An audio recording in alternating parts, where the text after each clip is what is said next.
আওয়াজ স্পষ্ট আছে? ঠিক আছে, তোমরা শুনতে পেলে হল।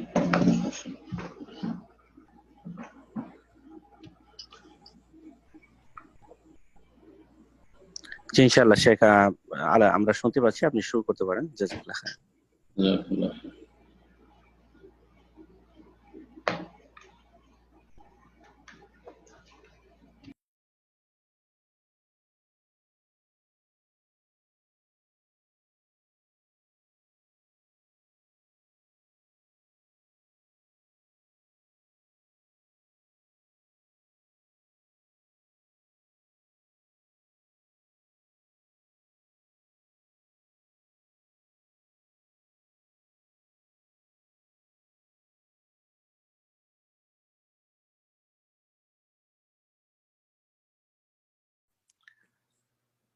শেখ কি আমাকে শুনতে পাচ্ছেন আপনি? আসসালামু আলাইকুম। শেখের লাইনটা মনে হয় মিউট করা হয়ে গেছে, কে করলো এটা বললাম না।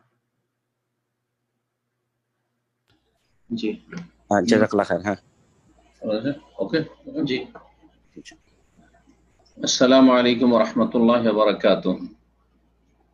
إن الحمد لله نحمده ونستعينه ونستغفره ونعوذ بالله من شرور أنفسنا ومن سيئات أعمالنا. من يهده الله فلا مضل له ومن يضلل فلا هادي له. وأشهد أن لا إله إلا الله وحده لا شريك له وأشهد أن محمدا عبده ورسوله صلى الله تعالى عليه وعلى آله وصحبه وسلم تسليما كثيرا. أما بعد فأعوذ بالله من الشيطان الرجيم. بسم الله الرحمن الرحيم. شهر رمضان الذي أنزل فيه القرآن هدى للناس وبينات من الهدى والفرقان فمن شهد منكم الشهر فليصم. الآية. সম্মানিত দ্বীনি ভাতৃমণ্ডলী, আল্লাহ রাব্বুল আলামিনের যাবতীয় প্রশংসা যে আল্লাহ রাব্বুল আলামিন আমাদেরকে প্রতি বছরে একটি অত্যন্ত মোবারক বরকতপূর্ণ রহমতের মাস দান করেছেন, যে মাসের ইবাদত বন্দেগীর মাধ্যমে অল্প সময়ে অনেক এগিয়ে যাওয়া সম্ভব হতে পারে। যদি আল্লাহ রাব্বুল আলামিন আমাদেরকে এই উম্মতে মুসলিমার শেষ উম্মতের মানুষকে আয়ু কম দিয়েছেন, কিন্তু তাদের সময় আল্লাহ রাব্বুল আলামিন বিভিন্নভাবে বরকত দান করেছেন। তার একটি দিক হচ্ছে রমজানুল মুবারক, প্রতি বছরে এই একটি মাস।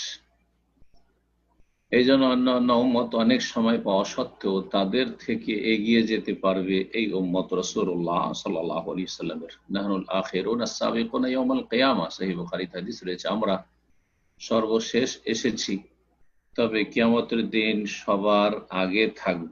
এই উম্মতের লোক রাসূলুল্লাহ সাল্লাল্লাহু আলাইহি সাল্লামের সাথেই পিছনে পিছনে সবার আগে থাকবে। যদি সত্যিকার রাসূলুল্লাহ সাল্লাল্লাহু আলাইহি সাল্লামের উম্মত হওয়ার আকীদায়, মানহাজে, ইবাদতে, আখলাকে, দ্বীনের অনুসরণে পরিচয় দিতে পারে দুনিয়ায়। যারা দুনিয়াতে রাসূলুল্লাহ সাল্লাল্লাহু আলাইহি সাল্লামের উম্মত হিসাবে থাকার জন্য চেষ্টা করেছে, তারা রাসূলুল্লাহ সাল্লাল্লাহু আলাইহি সাল্লামের সাথে আখিরাতেও থাকার সুযোগ পাবে। আর যারা এখানে চেষ্টা করেনি, তারা সেখানে সুযোগ পাবে না। এই বিষয়টি সবসময় মনে রাখতে হবে। এই জন্য সবচেয়ে বড় কথা হচ্ছে যে আমরা যেন যথাসাধ্য চেষ্টা করি নবী করিম সাল্লাল্লাহু আলাইহি সাল্লামের নিয়ে আসা বিধানের সাথে থাকার, জীবনের যাবতীয় ক্ষেত্রে। আজকে আমরা কাছাকাছি মাহে রমজান মোবারকের দরজায় পৌঁছে গেছি। 27 শাবান বা 26 শাবান, না 26 শাবান 1441 হিজরি মোতাবেক 19 এপ্রিল 2020। আর ইনশাআল্লাহ তাআলা আজকে রবিবার চলে যাচ্ছে বা চলে গেল, সোম, মঙ্গল, বুধ, বৃহস্পতি, জুমাবার ইনশাআল্লাহ তাআলা সিয়াম হবে। যদি এই মাস 30 পুরা হয় তো জুমাবারে হবে, আর না হলে তার আগে হয়ে যাবে। তাহলে বৃহস্পতিবার অথবা জুমাবারে আমরা প্রথম সিয়াম অবস্থায় থাকবো ইনশাআল্লাহ তাআলা, প্রথম রমজান পাব। যদিও এই রমজানে আল্লাহ রাব্বুল আলামিন আমাদের পাপাচারের কারণে আমাদের সামনে মসজিদের রহমতের দরজা বন্ধ রেখেছেন, তবু আল্লাহ রাব্বুল আলামিনের রহমত থেকে নিরাশ হওয়ার কিছু নেই। যারা ভালো মানুষ তাদের জন্য সব জায়গাকে মসজিদ করেছেন, সব জায়গায় আল্লাহ রাব্বুল আলামিন আছেন এবং তিনি শোনেন সব জায়গায়। সুতরাং এই ক্ষেত্রে মনে যখনই দুঃখ ব্যথা আসবে তখন মনকে সান্ত্বনা দিতে হবে যে আমাদের জন্য ভালো দিক রয়েছে। যারা দিনের পাবন্দি মসজিদে নিয়মিত যাতায়াত করেছেন সারা বছর অতীতে, তারা এই বছরে রমজানে মসজিদে না যেতে পারলেও ইনশাআল্লাহ তাআলা মসজিদে যাওয়ার সওয়াব পাবেন। রমজান মাস যখন সামনে ঘনিয়ে এসেছে, সুতরাং এই রমজান সম্পর্কে আমরা ধারাবাহিক আলোচনা শুরু করব। আর এই আমার প্রথম রমজান মাস এবং রমজানের সিয়ামকে নিয়ে প্রথম আলোচনা পর্ব আজকে শুরু করছি। ইনশাআল্লাহ তাআলা ধারাবাহিক চলতে থাকবে। মাঝে মধ্যে সপ্তাহে 1 বা 2 দিন যেমন ভাইদের সুবিধা হয় জুমে আলোচনা হবে, বাকি ইনশাআল্লাহ তাআলা ফেসবুক লাইভে আলোচনা হবে। টাইম টেবিলটা ইনশাআল্লাহ তাআলা আপনারা জানতে পারবেন। রমজান মাসে হয়তো সময় পরিবর্তন হতে পারে মানুষের সুবিধা অসুবিধার কারণে, সব জায়গার ভাইদের সাথে যাতে করে অ্যাডজাস্ট হয় সময়, এই জন্য। তো আমরা আলোচনা মূলত এবার নিয়ত করেছি শুরু করব ইনশাআল্লাহ তাআলা প্রখ্যাত ইমাম মুহাদ্দিস ফাকিহ আলেম মুহাম্মদ বিন সালেহ আল উসাইমিন রাহমাতুল্লাহ আলাইহির প্রসিদ্ধ একটি কিতাব রয়েছে শুধুমাত্র এই সিয়াম এবং রমজান সম্পর্কে। সেই কিতাবের নাম হচ্ছে মাজালিসু শাহরি রমাদান। মাজালিসু শাহরি রমাদান, রমজান মাসের বিভিন্ন মজলিস। 30 দিনের 30টি মজলিস তিনি আলোচনা করেছেন। তার জীবদ্দশায় যে আলোচনাগুলি কিতাবের আকারে একসাথে এসেছে, ইনশাআল্লাহ তাআলা প্রতিদিন একটি করে মজলিস নিয়ে আমরা আলোচনা করব। আর তারপরে ইনশাআল্লাহ তাআলা ভাই বোনদের প্রশ্নের উত্তর দেওয়ার চেষ্টা করব, বিশেষ করে রমজান এবং সিয়াম সম্পর্কে। শুরু করার আগে মনে রাখবেন যে যে ইবাদতটি আমরা করতে যাব তার আগে সেই ইবাদতের নিয়ম নীতিমালা সম্পর্কে ইলম শিখা, জ্ঞান অর্জন করা ফরজ। রাসূলুল্লাহ সাল্লাল্লাহু আলাইহি ওয়াসাল্লামের এই হাদিস সবসময় মনে রাখবেন, তালাবুল ইলমি ফারিদাতুন আলা কুল্লি মুসলিম। ইলম হাসিল করা, এখানে ইলম বলতে যেখানে কোরআন সুন্নাহ ইলমের কথা বলা হয়েছে সেখানে ইলমে শারঈর কথা বলা হয়েছে। যে ইলমে শারঈ, শরীয়তের ইলমের মাধ্যমে, দিনের জ্ঞানের মাধ্যমে আল্লাহকে জানা যেতে পারে, আল্লাহর দ্বীনকে জানা যেতে পারে, আল্লাহর রাসূল সাল্লাল্লাহু আলাইহি ওয়াসাল্লামকে জানা যেতে পারে। তিনটি মূলনীতি। তালাবুল ইলমে, দ্বীনের জ্ঞান অর্জন করা ফরজ আলা কুল্লি মুসলিম, প্রত্যেক মুসলিমের উপর, সে নর হোক অথবা নারী হোক, দ্বীনের জ্ঞান অর্জন করা ফরজ। আমলের আগে ইলম, আমল অর্থাৎ কর্ম আমল শুরু করার আগে ইলম হাসিল করতে হবে। সালাত শুরু করার আগে সালাত সম্পর্কে শুরু থেকে শেষ পর্যন্ত বিধিবিধান জানতে হবে, করণীয় বর্জনীয় জানতে হবে, কি বলবেন কি করবেন তাতে, কোনটা আগে কোনটা পরে, কিভাবে করবেন তা সব জানতে হবে। জানা যেমন ফরজ, তেমনি সিয়াম সম্পর্কে রমজান মাস আসার আগে প্রত্যেক মুসলিমের জন্য জানা ফরজ।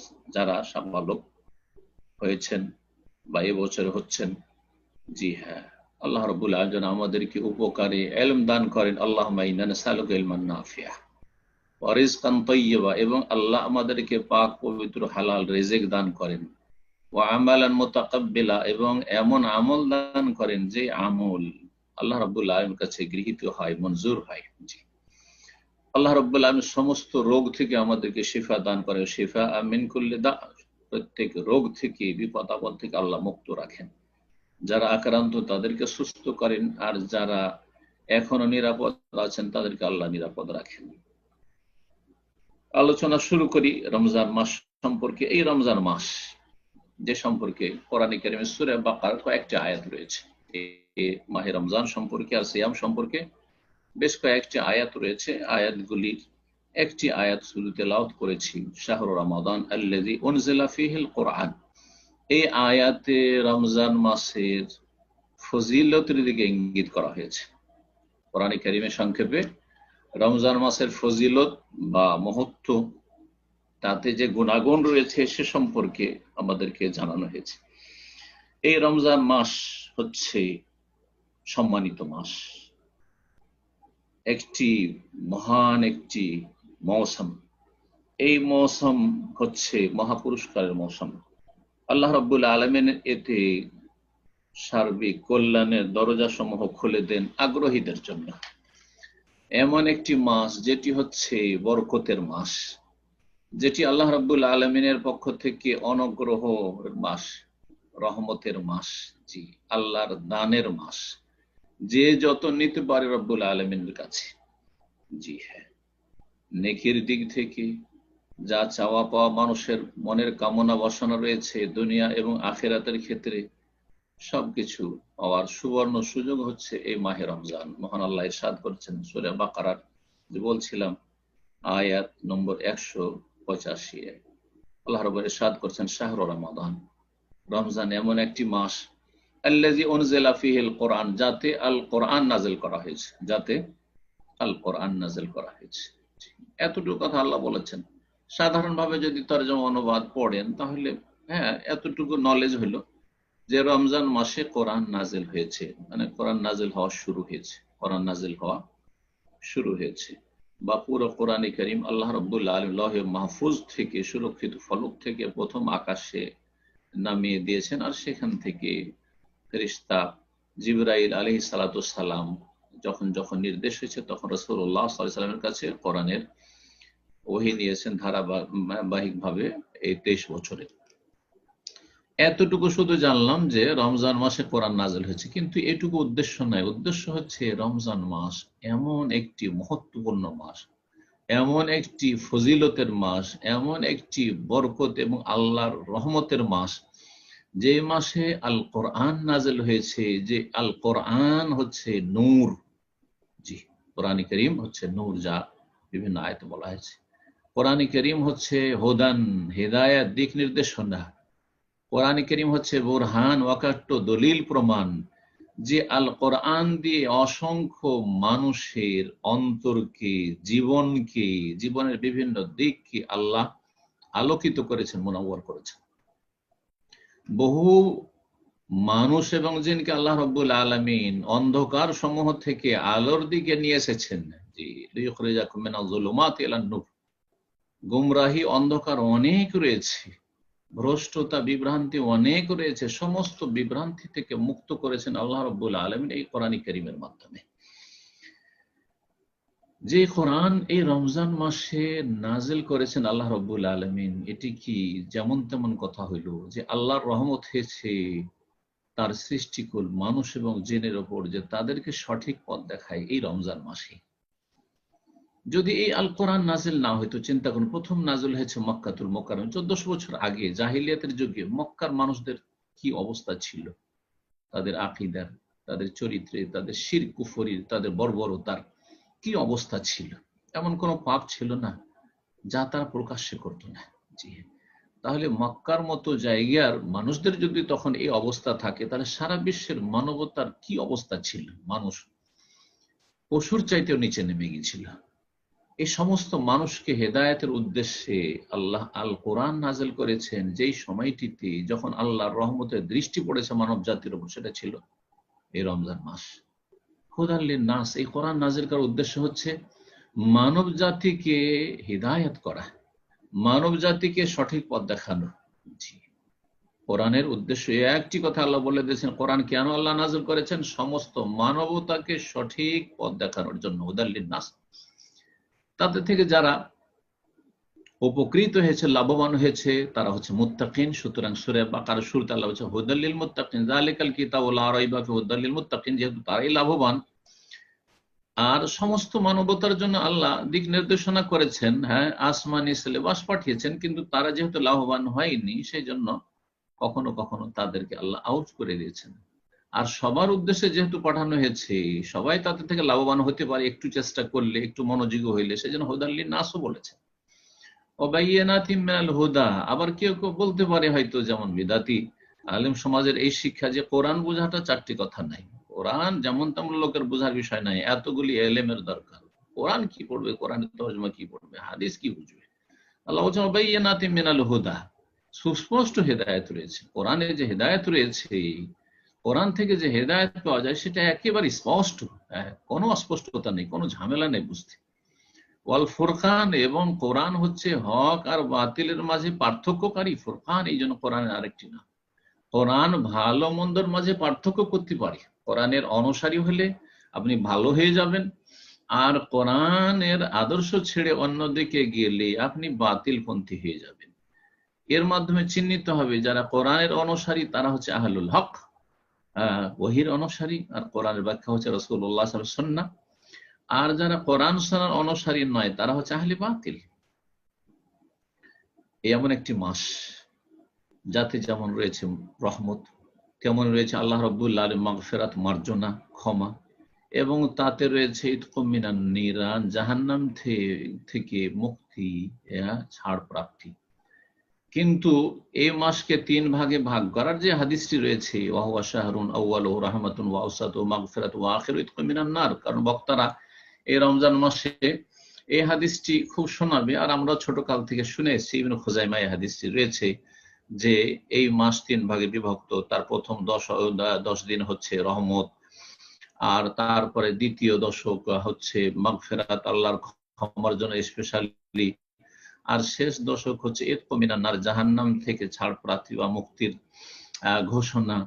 তো এইভাবে ভাগ করার হাদিসটি সহিহ নয়, যঈফ। সুতরাং আমরা বলবো পুরো রমজানই হচ্ছে রহমতের, পুরো রমজানে আল্লাহ রহমত হয়, এবং পুরো রমজানে আল্লাহ ক্ষমা করেন, এবং পুরো রমজানে আল্লাহ জাহান্নাম থেকে মুক্ত করেন। যেমন অন্য হাদিসে রয়েছে ওয়াযালিকা কুল্লা লাইলা ওয়ালিল্লাহি ওয়াতাকাউ মিনান নার ওয়াযালিকা কুল্লা লাইলা।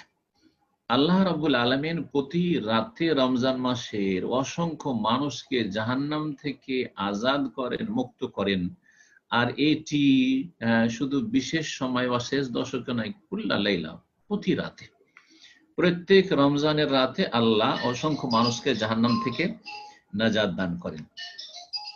আমরা আজকে আলোচনা করব মূলত যে বিষয়টি প্রথম মজলিসে ইবনে উসাইমিন রাহমাতুল্লাহ আলাইহির কিতাবে, সেটি হচ্ছে এই রমজান মাসের ফজিলত। ইনশাআল্লাহ তাআলা দ্বিতীয় আলোচনা আমাদের থাকবে সিয়ামের ফজিলত, স্পেশালি রমজান মাসের ফজিলত সম্পর্কে বেশ কিছু হাদিস রয়েছে। তার মধ্যে যে প্রসিদ্ধ হাদিসটি সহিহ বুখারী, মুসলিমে রয়েছে, অন্যান্য হাদিসের গ্রন্থে রয়েছে। আবু হুরায়রা রাদিয়াল্লাহু তাআলা আনহু থেকে বর্ণিত, তিনি বলেন যে ক্বালান নবী সাল্লাল্লাহু আলাইহি ওয়াসাল্লাম, নবী করিম সাল্লাল্লাহু আলাইহি ওয়াসাল্লাম বলেছেন, ইযা জাআ রমাদান, যখন রমজান মাস আসে, ফুতিহাত আবওয়াবুল জান্নাহ, তখন জান্নাতের দরজাগুলি খুলে দেওয়া হয়। সুবহানাল্লাহ, জান্নাতের দরজা খুলে দেওয়া হয়। যে 11 মাস জান্নাতের দরজা বন্ধ থাকে, খোলা থাকে না। জি, যখন দরজা খোলা থাকে তখন সেখানে প্রবেশ করা সহজ হয়ে যায়, এবং সবাই প্রবেশ করার সাহস করতে পারে।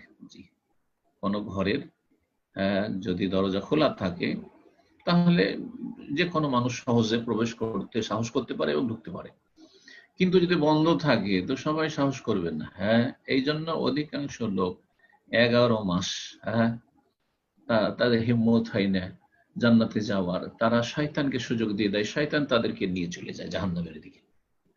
পক্ষান্তরে যখন রমজান মাসে দরজা জান্নাতের খোলা থাকে তখন জান্নাতে যাওয়া তাদের জন্য সহজ হয়ে যায়। এজন্য দেখা যায় যে মুসলিম সমাজের যারা সারা বছরের খারাপ মানুষ, তারাও রমজানের এক মাসে অনেক ভালো হয়ে যায়, অনেক ভালো হয়ে যায়।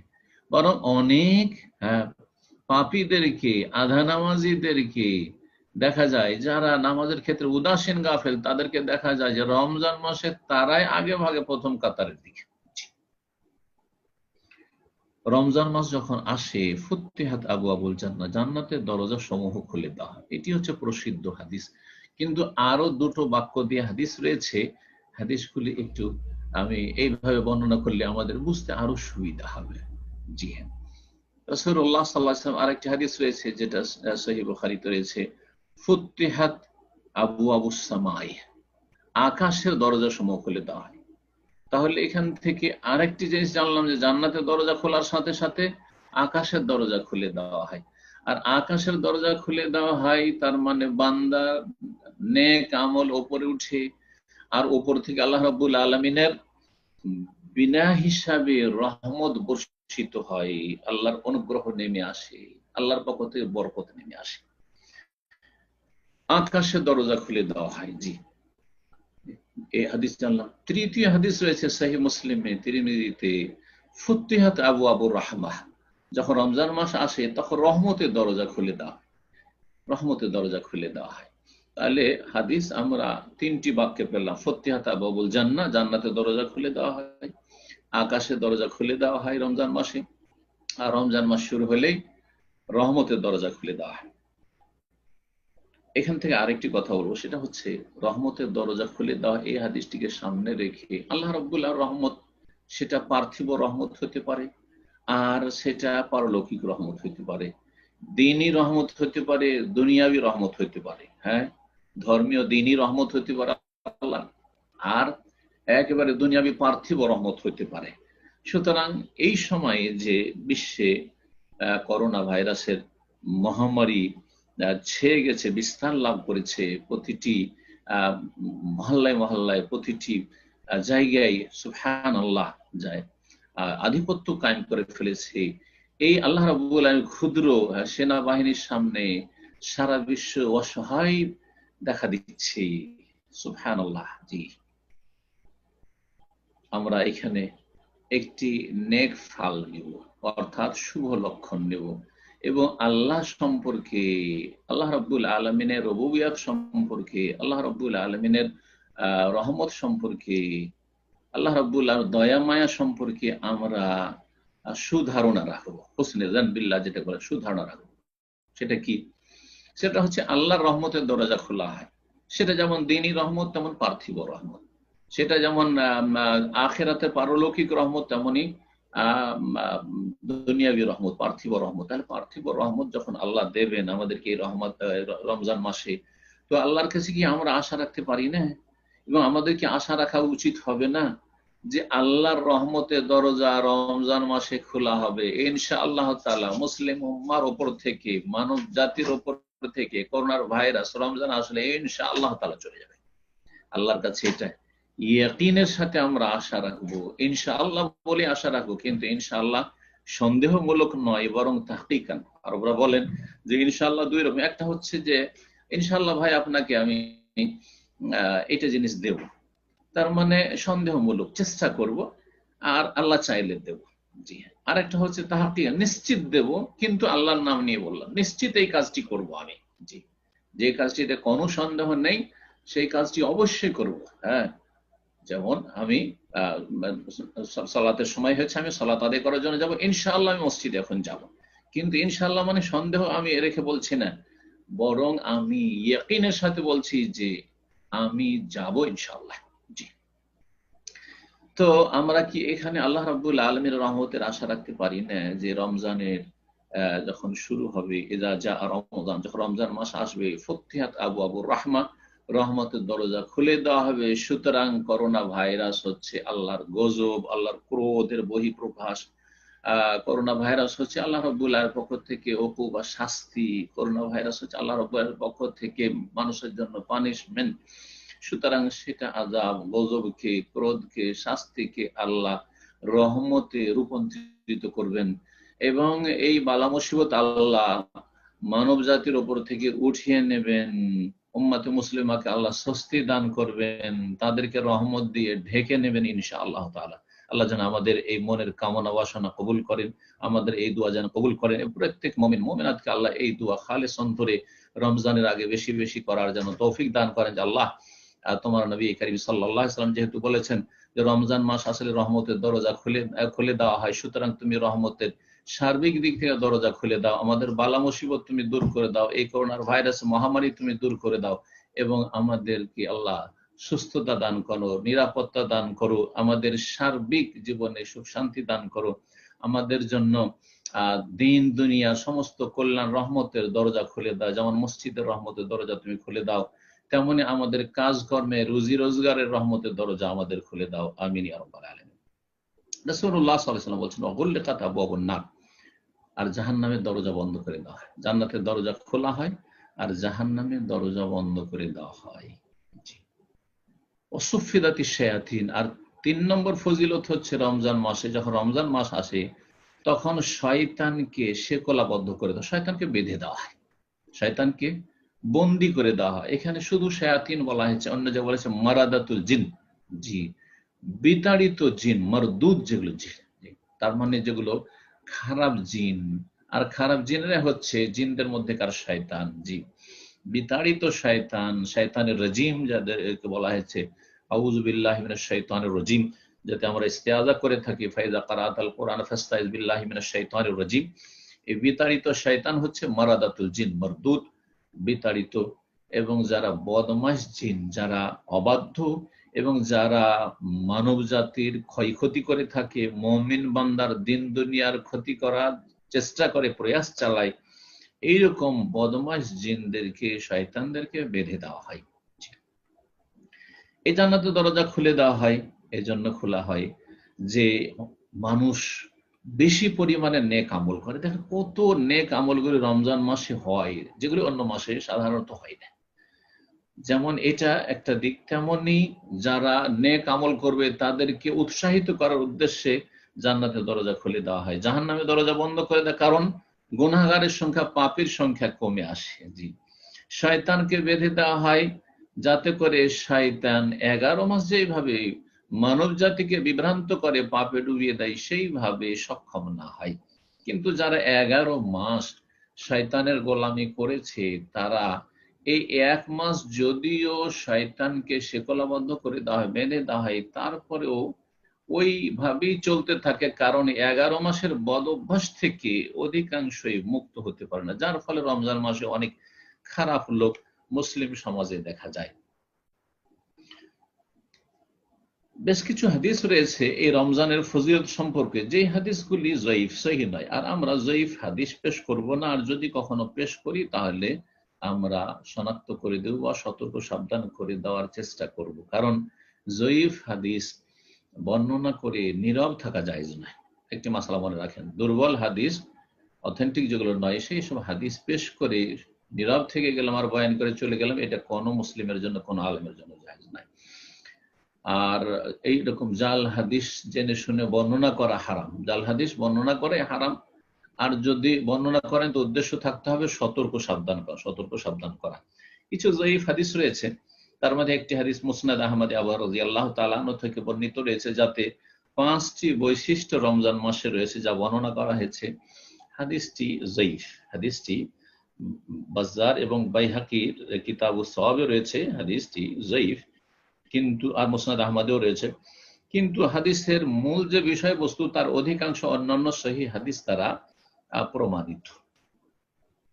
তাতে একটি বিষয় বলা হয়েছে যে রমজান মাসে যারা রোজাদার, সাইম, সিয়াম পালনকারী, তাদের মুখের ঘ্রাণ আল্লাহর কাছে মৃগ নাভির যে মিস্কি আম্বার হয়, সুগন্ধি হয়, আতর হয়, তার চাইতে বেশি পাক পবিত্র এবং প্রিয়। দ্বিতীয় যে বিষয়টি উল্লেখ করা সেটা হচ্ছে মালায়েকা, ফেরেশতাগণ সারাদিন যারা সায়েমের, রোজাদার, তাদের জন্য আল্লাহর কাছে ক্ষমা প্রার্থনা, ইস্তিগফার করতে থাকে সন্ধ্যা পর্যন্ত, ইফতার করা পর্যন্ত।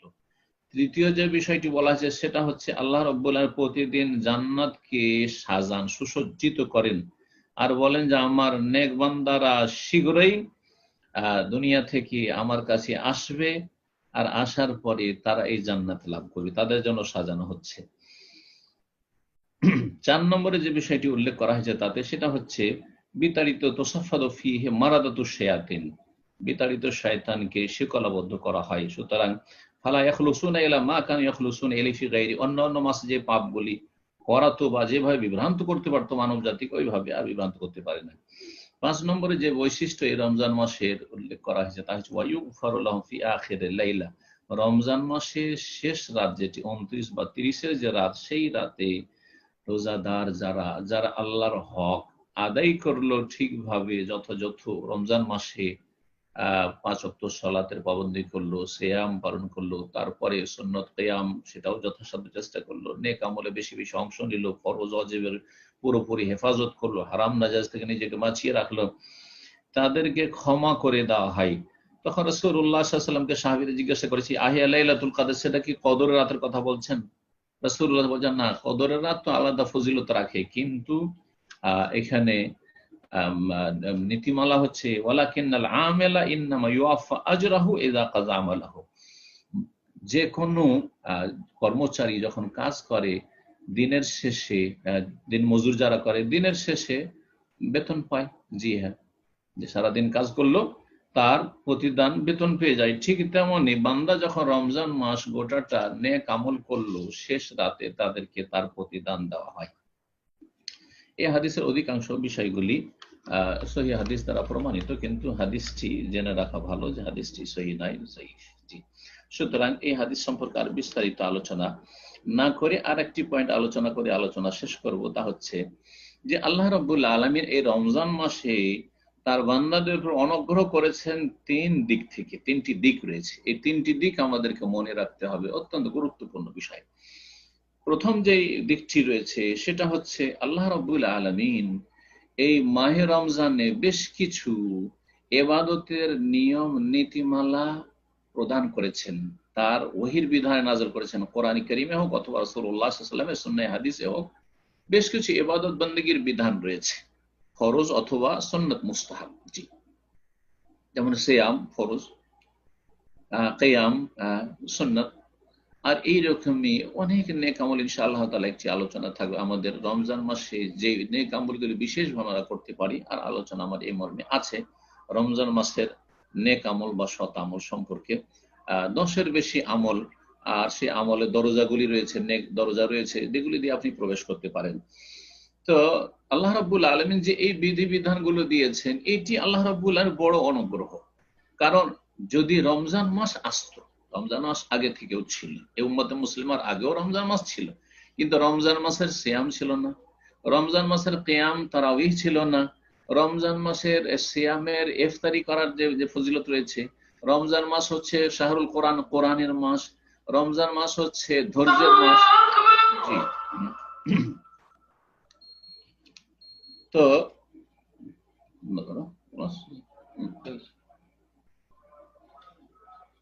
যে বিষয়টি বলছিলাম যে আল্লাহ রাব্বুল আলামিন এই রমজান মাসকে কেন্দ্র করে বেশ কিছু নেক আমলের বিধিবিধান যে প্রণয়ন করেছেন তার শরীয়তে, যার মাধ্যমে আমাদের গুনাহ খাতা মাফ হয়, আমাদের মর্যাদা উঁচা হয় যারা আমলকারী তাদের, এবং তারা মহাপুরস্কার আল্লাহর পক্ষ থেকে লাভ করতে পারবে, যার মাধ্যমে দুনিয়ায় এবং আখিরাতে সুখী হতে পারবে।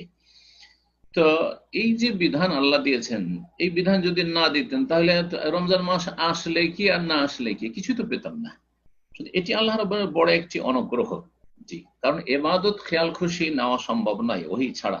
আল্লাহ রাব্বুল আলামিন যে ওহী নাজিল করেছেন এই রমজান মাস সংক্রান্ত বিধিবিধানের ক্ষেত্রে, আর যার মাধ্যমে আমরা রমজান মাসের অনেক নেক আমল পেয়েছি, এটি আল্লাহর পক্ষ থেকে বড় একটি অনুগ্রহ যা মানব জাতিকে আল্লাহ দান করেছেন, আর বিশেষভাবে উপকৃত যারা মুসলিম ভাই বোন। দ্বিতীয় যে বিষয়টি সেটা হচ্ছে আল্লাহ রাব্বুল আলামিন বহু মুমিন মুমিনাতকে আল্লাহ রাব্বুল আলামিন এই মাহে রমজানের নেক আমলের শক্তি সামর্থ্য দিয়েছেন, তৌফিক। প্রথমটি ছিল আল্লাহর পক্ষ থেকে শরীয়তের বিধিবিধানের প্রণয়ন, আল্লাহ এই শরীয়ত দান করেছেন। তো শরীয়তের মাধ্যমে আমরা জ্ঞান পেলাম যে রমজান মাসে অনেক কিছু আমরা লাভ করতে পারি। দ্বিতীয় যে বিষয়টি যে এখন মন মানসিকতা তৈরি করা, রমজান মাসে অনেক নেক আমল করার তৌফিক, শক্তি সামর্থ্য, মানসিক শারীরিক শক্তি, মানসিক শক্তি, ইমানি শক্তি, তারপরে পারিপার্শ্বিক শক্তি। কারণ অনেকে চিন্তা করুন, একজন মানুষ পবিত্র জায়গায় মসজিদে সবসময় থাকে, একজন মানুষ মক্কাতুল মুকাররমায় আল্লাহর ঘরের প্রতিবেশী জারুল্লাহ, একজন লোক মসজিদে নববীর পাশে থাকে, আরেকজন লোক কোথায় দূরে থাকে, একজন লোক মসজিদের আজান নিজেই দেয় অথবা মসজিদের আজান 5 বার শুনতে পায়, আরেকজন শুনতেই পায় না, মসজিদই খুঁজে পায় না। সমান কি? একজন মুসলিম পরিবেশে অনুকূল পরিবেশে থাকে, আরেকজন অমুসলিম পরিবেশে থাকে, সমান কি? তাহলে এটা হচ্ছে আল্লাহর তৌফিক।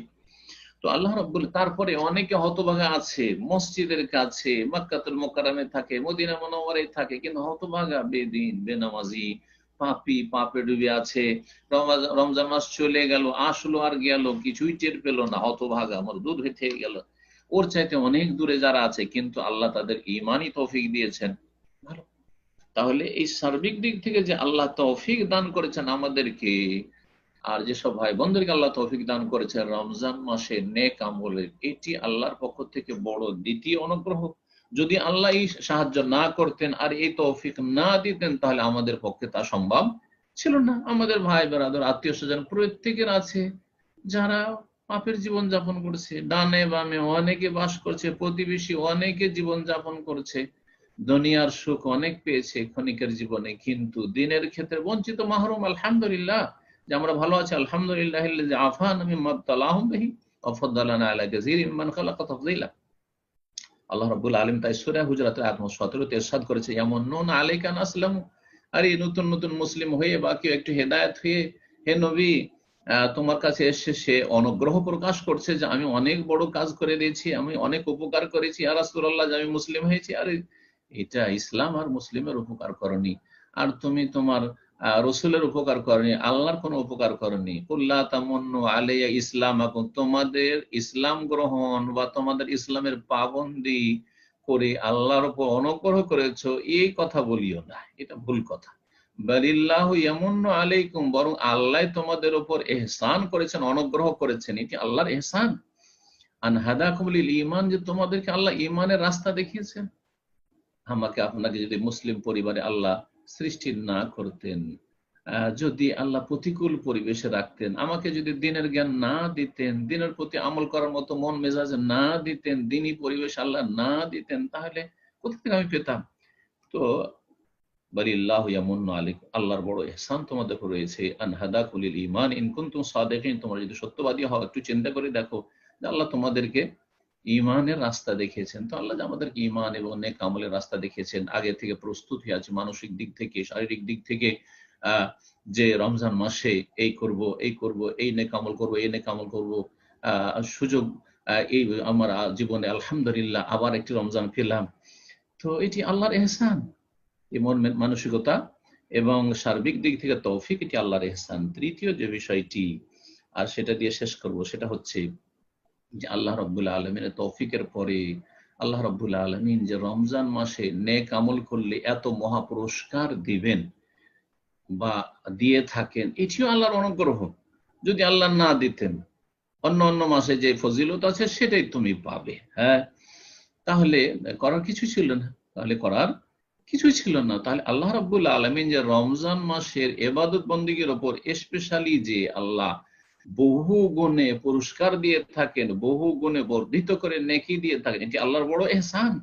জি, এক তো যে হাদিসে কুদসিতে রয়েছে, ইনশাআল্লাহ তাআলা আজকে সেই হাদিসে কুদসি নিয়ে আসছে না, কিন্তু সেদিকে ইঙ্গিতটা করি কারণ এই বিষয়ের সাথে সম্পর্কিত। সেটা হচ্ছে যে একটি নেকি করলে আল হাসানাতু বিআশারি আমসালিহা, 10 গুণ হয়, আর 10 গুণ সেটা 700-তে চলে যায়, ইলা সাবিমিয়াতি যায়ফিন, 700 পর্যন্ত যায়, আর ইলা আযাফিন কাসীরা, আর সেটা অনেকের জন্য বহু গুণে 700-র উপরেও বহু গুণে বর্ধিত হতে পারে।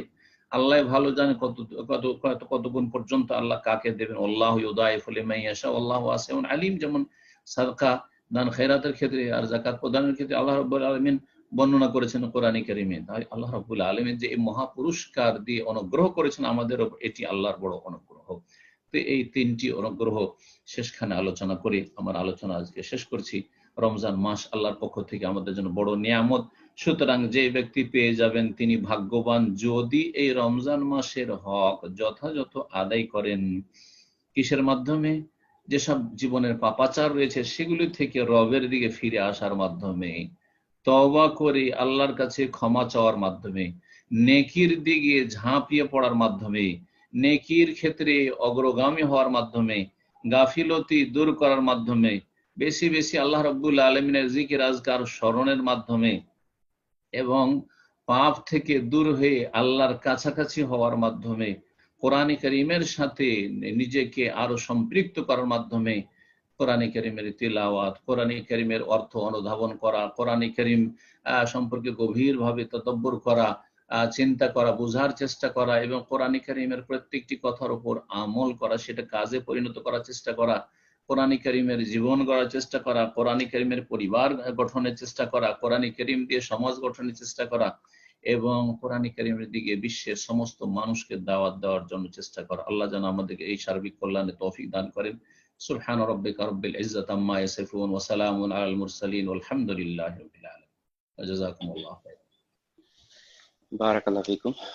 সম্মানিত দিনী ভাই ও বোনেরা যারা আমরা লাইনে আছি, এখানে শুরুতেই আমি দেখতেছি বেশ কয়েকজন ব্রাদার, প্রায় 5 জনের মতো ব্রাদার আপনাদের প্রশ্নের জন্য হ্যান্ড রেজ করেছেন। তো যারা নতুন লাইনে আছেন তাদের উদ্দেশ্যে বলছি, প্রশ্নোত্তর পর্ব শুরু করার পূর্বে আমাদের প্রত্যেকের ফোনের স্ক্রিনের বাটনে যদি আমরা মোর অপশন দেখি, যারা আইফোন বা আমাদের রেগুলার ফোন ব্যবহার করতেছি, মোর অপশনে 3য় নাম্বার সেকশনে হয়তো রেইজ হ্যান্ড অপশন থাকবে।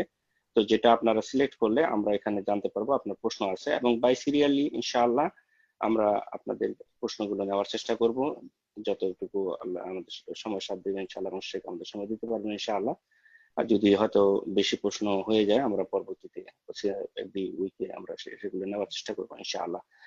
তো আমি শুরুতেই আমাদের যে ব্রাদার প্রথমের দিকে আছেন আল মামুন কবির, ওনার ফোনটাকে আনমিউট করে দিচ্ছি ইনশাআল্লাহ, আপনি প্রশ্ন করবেন।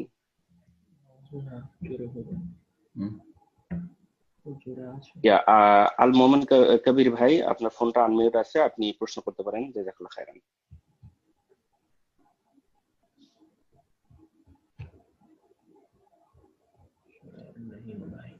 ব্রাদার আল মামুন কবির, আপনি লাইনে থাকলে আপনি প্রশ্ন করুন।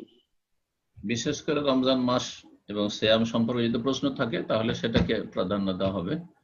আমরা চেষ্টা করি রমজান মাস সম্পর্কে জানার, কারণ সামনে মজলিসের আগে হয়তো রমজান মাস শুরু হয়ে যেতে পারে। তো যেগুলো জরুরি বিষয় সেগুলো জিজ্ঞেস করতে পারেন, যার যেটা জানার প্রয়োজন। আর বাকি অন্যান্য বিষয় অন্য সময়ও জানা যেতে পারে ইনশাআল্লাহ। জাযাকাল্লাহ খায়ের। তো আমি শেষবারের মতো আমাদের ব্রাদার আল মামুন কবির ভাইকে রিকোয়েস্ট করবো, যদি আপনার প্রশ্ন থাকে আপনি প্রশ্ন করুন, আদারওয়াইজ আমি নেক্সট ব্রাদারকে সুযোগ করে দেবো ইনশাআল্লাহ। সম্ভবত ব্রাদার কোনো প্রশ্ন নেই ইনশাআল্লাহ, আমরা ফোনটা মিউট করে দিচ্ছি, আমি নেক্সট ব্রাদারকে আনমিউট করে দেবো ইনশাআল্লাহ। ওকে, আমাদের নেক্সট ব্রাদার শেখ রফিকুল হাসান, ইনশাআল্লাহ আপনার ফোনটাকে আনমিউট করে দিচ্ছি। জি, আপনি প্রশ্ন করুন শেখ রফিকুল হাসান। ওয়ালাইকুম রাহমাতুল্লাহি ওয়া বারাকাতুহু। সম্মানিত স্যার, কেমন আছেন? জি আলহামদুলিল্লাহ ভাই, ভালো আছেন? জি, আমার প্রশ্নটা তিনি ভাই প্রশ্ন করেছে, সে নিয়ত করেছিল যে ইতিকাফ রাখবো, কিন্তু এখন যে মহামারীর পরিস্থিতিতে ফরজ নামাজ তো বাড়িতে পড়তে হচ্ছে, এই বিষয়ে আপনার সাজেশন চাচ্ছি। ইতিকাফের নিয়ত করেছিল, মান্যত তো করেনি। না মানত না, এই বছর রাখবে এই নিয়ত। নিয়ত তো আমাদের সবার ভালো কাজের নিয়ত আছে, অধিকাংশ ভালো মানুষদের ভালো কাজের নিয়ত আছে। তো ইতিকাফের নিয়ত করেছিল, যদি এই নিয়ত পুরা করা সম্ভব না হয়, কারণ মসজিদ খোলা নাই, তবুও ইনশাআল্লাহ তাআলা তার জন্য এটি সুসংবাদ যে তাকে আল্লাহ ওই ইতিকাফ সমপরিমাণ সওয়াব দিবেন। কিন্তু তাই বলে বাসাতে বা বাড়িতে ইতিকাফ করা চলবে না, কারণ কোরআনে কারিমে আল্লাহ রাব্বুল আলামিন যে আয়াতগুলো রয়েছে রমজান সিয়াম সংক্রান্ত, তাতে বলেছেন ওয়ালা তুবাশিরুনা ওয়া আনতুম আকিফুনা ফিল মাসাজিদ। তোমরা যখন মসজিদে ইতিকাফ অবস্থায় থাকবে তখন তোমরা স্ত্রী স্পর্শ করবে না, বা তাদের সংসর্গে যাবে না। তো কথা হচ্ছে যে এখান থেকে বোঝা যায় যে ইতিকাফ আকিফুনা ফিল মাসাজিদ, মসজিদ ছাড়া ইতিকাফ হয় না। জি, সুতরাং এই বাড়িতে যে ইতিকাফ মহিলারা অনেকে করে, এটা ভুল, বিদআত, সহি নয়। জি, এই ইতিকাফ করবেন না। জি, মসজিদে নিরাপদ করবেন, আর না হলে করবেন না। ইনশাআল্লাহ নিয়ত থাকলে ইনশাআল্লাহ সওয়াব পাবেন। জি, জাযাকাল্লাহ খায়ের। সো ইনশাআল্লাহ নেক্সট ফোন আনমিউট করছি আমাদের ব্রাদার কামরুজ্জামান, আপনি প্রশ্ন করুন। আসসালামু আলাইকুম ওয়া রাহমাতুল্লাহ। ওয়া আলাইকুম আসসালাম ওয়া রাহমাতুল্লাহি ওয়া বারাকাতুহু। কেমন আছেন? জোরে বলেন।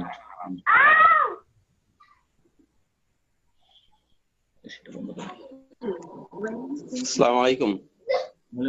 বলেন। অন্য বিষয়ের প্রশ্ন ছিল, আমি কি করব না অন্য ব্রাদারকে ছেড়ে দিব?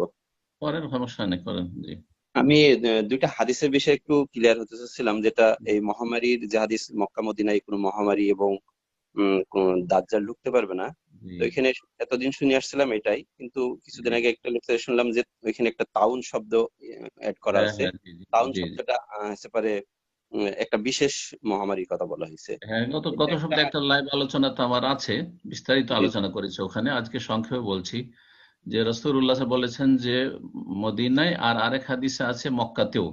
আমরা দুই হাদিসকে মিলালে আমরা জানতে পারি যে মক্কা মদিনায় লা ইয়াদখুলুহা তাউন ওয়া দাজ্জাল, তাউন এবং দাজ্জাল প্রবেশ করবেন না। তাহলে তাউনটা কি? তাউনের অন্তর্ভুক্ত কি এই করোনার ভাইরাস বা কলেরা বা ডায়রিয়া? হ্যাঁ, কথা বোঝা গেছে? এগুলি কি তাউন? না, এগুলো তাউন নয়। তাউন হচ্ছে বিশেষ ধরনের, আরবি ভাষা, তাউন হচ্ছে বিশেষ ধরনের প্লেগ বা মহামারী। মহামারী যেটা বাংলায় বলছি সেটা আরবি কিন্তু তাউন না, সেটা আরবি হচ্ছে ওবা। ওবা, ওবা মানে যে কোনো মহামারী যাতে অনেক লোক মারা যাওয়ার সম্ভাবনা থাকে। আর তাউন হচ্ছে খাস ধরনের, বিশেষ ধরনের আপনার মহামারী, যেটা মাঝে মধ্যে হয়ে থাকে। আর সেটা আরেকটি হাদিস সেখানে আমি মেনশন করেছি, সেটা হচ্ছে শয়তানের, জিনের আঘাতে, বদমাইশ জিনের আঘাতে হয়ে থাকে, আঘাত করে মানুষকে, তাতে হয়ে থাকে। জি, তো ওটা মদিনায় প্রবেশ করবে না, ওটা মদিনায় প্রবেশ করবে না। সেটা এক ধরনের ফোড়া হয় যা অত্যন্ত যন্ত্রণাদায়ক, বেদনাদায়ক হয়, কষ্টদায়ক হয়, আর তাতে মানুষ খুব বেশি হারে মারা যায়। যেমন ওমর রাদিয়াল্লাহু আনহু খেলাফত আমলে শাম দেশের অধিকাংশ লোকই মারা গিয়েছিল। জি, তাউন আমওয়াস বলে যেটা প্রসিদ্ধ রয়েছে, সেই তাউন মদিনায় প্রবেশ করবে না। কিন্তু করোনা ভাইরাস বা অন্য কিছু হ্যাঁ, হ্যাঁ প্রবেশ করতে পারে, ওবা হবে। মদিনায় ওবা ছিল, তারপরে ওখানে সহিহ বুখারীতে বেশ কিছু হাদিস রয়েছে, আবু বকর সিদ্দিক এবং বেলাল রাদিয়াল্লাহু তাআলা আনহু যখন হিজরত করে আসলেন, তখন মদিনা সম্পর্কে বলা হয়েছে কানাত আওবা আরদিল্লাহ, আল্লাহর জমিনের সবচাইতে বেশি ওয়াবার জায়গা ছিল। তাহলে বোঝা গেল যে মদিনাতে আগেও ওবা ছিল।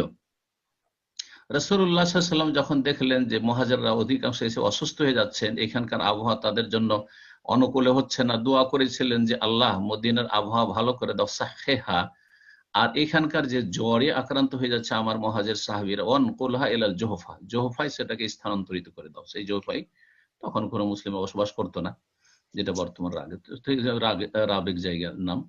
তো এই হাদিস থেকেও বোঝা যায় যে মদিনাতে ওয়াবা আসতে পারে, কিন্তু মহামারী মানে তাউন আসবে না, তাউন আসবে না। জি, জাযাকাল্লাহ খায়ের। তো ইনশাআল্লাহ এখন আমি ফোন আনমিউট করবো আমাদের ব্রাদার মিনহাজুল ইসলাম। ইনশাআল্লাহ আপনার প্রশ্ন থাকলে আপনি প্রশ্ন করুন। জি, আপনার ফোনটা আনমিউট আছে, আপনি প্রশ্ন করেন। আসসালামু আলাইকুম। আসসালামু আলাইকুম ওয়া রাহমাতুল্লাহি ওয়া বারাকাতুহু। বলুন। মিনহাজুল ইসলাম ফোনটা মিউট করে ফেলছে আবার। আর দেখি একটা ইনশাআল্লাহ। আসসালামু আলাইকুম। ওয়ালাইকুম আসসালাম ওয়া রাহমাতুল্লাহ। বলেন। আমি মিনহাজুল ইসলাম বলছি। আচ্ছা আচ্ছা, মাশাআল্লাহ, ভালো আছেন? জি জি আলহামদুলিল্লাহ। ভাগ্যবান, কত বছর হজ করে ফেলেছেন। এবার জি জি আপনার সঙ্গে দেখা হলো মদিনায়, মক্কায়। আলহামদুলিল্লাহ, আছি, ভালো আছি আলহামদুলিল্লাহ। আল্লাহ হ্যাঁ জি আলহামদুলিল্লাহ। আপনি ভালো আছেন তো? জি আলহামদুলিল্লাহ। জি বলছিলাম, আমাদের এখানে অনেকে চিন্তা ভাবনা করেছে যে তারাবির নামাজ একটা সামনের ছাদেতে ইমাম সাহেব থাকবে আর পেছনে ছাদেতে সব মুসল্লিরা থাকবে, এইভাবে কি চলবে? এখন মাসলা জানেন যে তারাবির বেশি গুরুত্ব না ফরজ সালাতের বেশি গুরুত্ব? হ্যাঁ সেই তো আমার বলছি সাহেব। এখানে ফরজ সালাতের গুরুত্ব বেশি, ফরজ সালাতের জামাতের গুরুত্ব বেশি। আর ফরজ সালাত আমরা বাড়িতে পড়ছি, আর যারা আগে থেকে জি নামাজি তারা তো সমান নাকি 27-25 গুণ পাচ্ছি আমরা। কথা জি বুঝতে জি পেরেছেন? তো আলহামদুলিল্লাহ, সুতরাং তারাবির জন্য জামাত করাটা ঠিক হবে না যদি মহামারী এই অবস্থায় থাকে। জি, ভাইরাস করোনার যদি এই অবস্থায় থাকে তাহলে এটা ঠিক হবে না জামাত করলে। না, ওনারা কি চিন্তা ভাবনা করেছেন সাহেব যে ওরা ছাদে পড়বে, এটা কি চলবে? হ্যাঁ, ছাদে একটা ছাদে পড়বে। মাইক খাটাবে, অনেক ছাদে মাইকটা লাগাবে।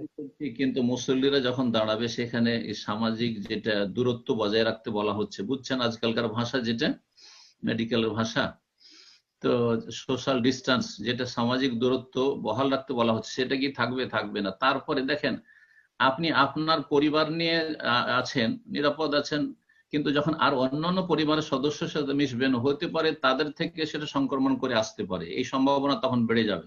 সুতরাং মহামারী যতক্ষণ পর্যন্ত আয়ত্তে না আসছে এইভাবে জামাত করাটা ঠিক হবে না। জি, জাযাকাল্লাহ খায়ের। তো আমি ব্রাদার ফোনটা মিউট করে দিয়েছিলাম কারণ অনেক ব্রাদার প্রশ্ন করবেন, সিরিয়ালে আছে ইনশাআল্লাহ। তো আমি পরবর্তী ব্রাদারের ফোন আনমিউট করে দিচ্ছি। এমডি নাই মোল্লা, আপনি প্রশ্ন করবেন ইনশাআল্লাহ। জি, আপনি প্রশ্ন করুন। আসসালামু আলাইকুম রহমতুল্লাহ। বলুন। জি শেখ, আমি এর আগেও আপনাকে প্রশ্ন করেছিলাম একটা, তো এখন আমি যেহেতু রমজান মাস চলছে, তো এই মুহূর্তে রমজান মাসের বিষয়ে আমারও ওই সেম প্রশ্ন, যে কোনো মানুষ যদি চায়, তারা যেমন বাড়িতে বা আরো মানে তাদের এলাকার বাইরে যেগুলো আর কি জমাতবদ্ধ নামাজ 4 জন 6 জন 10 জন এভাবে হচ্ছে যেটা, তো সেই ক্ষেত্রে তারা কি ওই সেম প্রশ্ন আমার বাবুল ভাইয়ের মতো, উনি আমাদের একজন সিনিয়র ব্যক্তি, আমার পরিচিত খুবই কাছের লোক, তো উনি যেভাবে বললো আমিও বলতে চাই যে এইভাবে কি জমাতবদ্ধ তারাবি আমরা করতে পারবো নিজেদের পাড়াতে 10 জন 8 জন এরকম মিলে?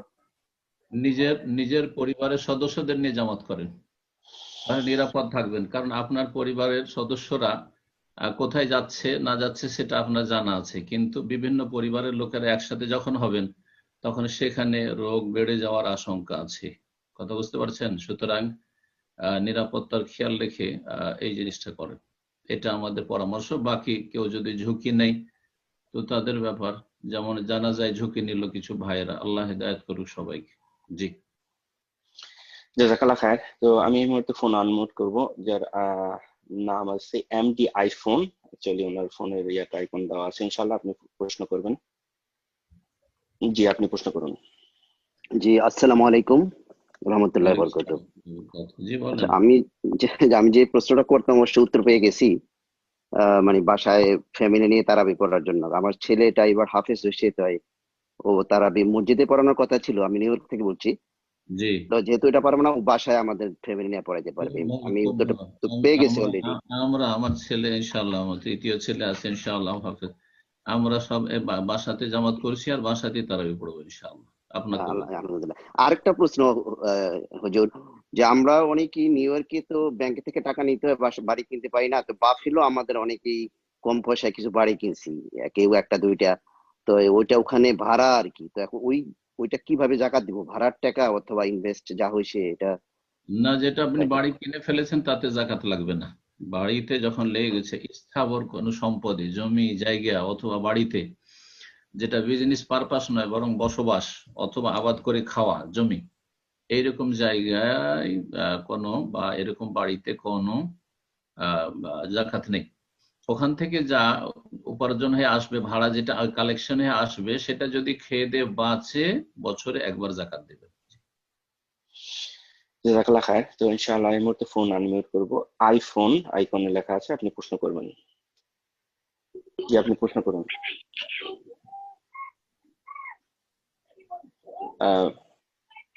জি ব্রাদার, আপনার ফোনটা আনমিউট করা আছে, আপনার আইকনে আছে আইফোন, আপনার নেম নেই এখানে, আপনি প্রশ্ন করুন।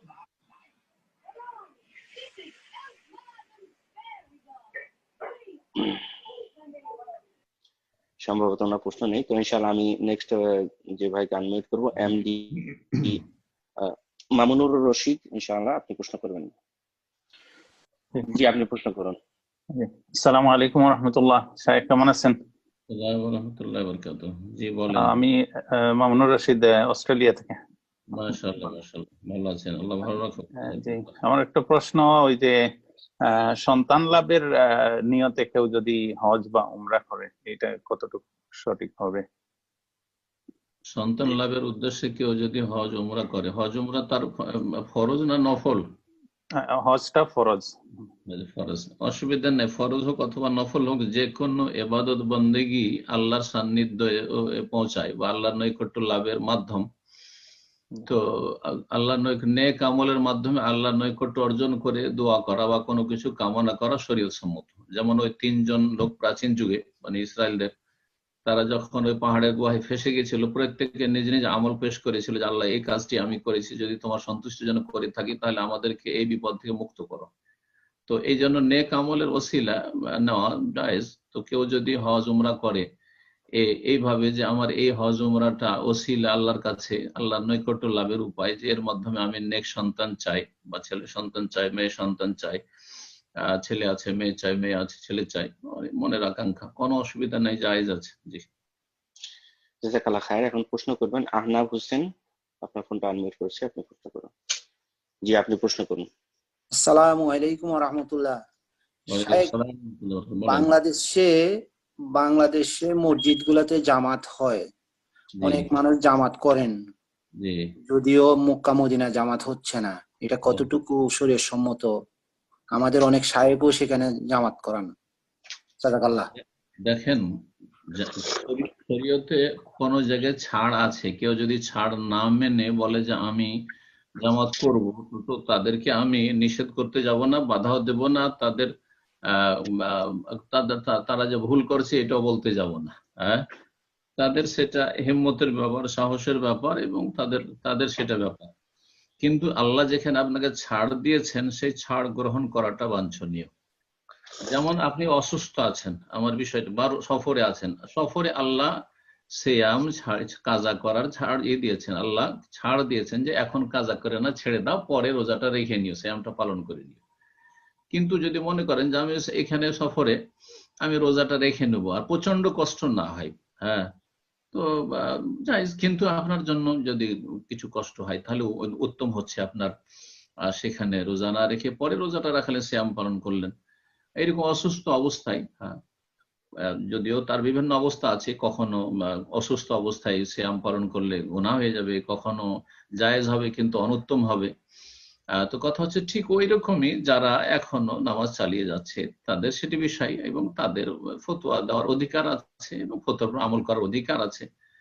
কখনো এটা ভাববেন না যে আমি যেটা ফতোয়া দিচ্ছি সেটাই হক, বাকিটা বাতিল, করছে করুক, তারা করুক। কিন্তু আপনার যদি এতে আস্থা হয় যে আমার দিনে আল্লাহ যখন ছাড় দিয়েছেন আর আমার এতে নিরাপত্তা রয়েছে যে আমি বাসাতে সালাত আদায় করব, তাহলে আপনি কেন জামাতে যাবেন না?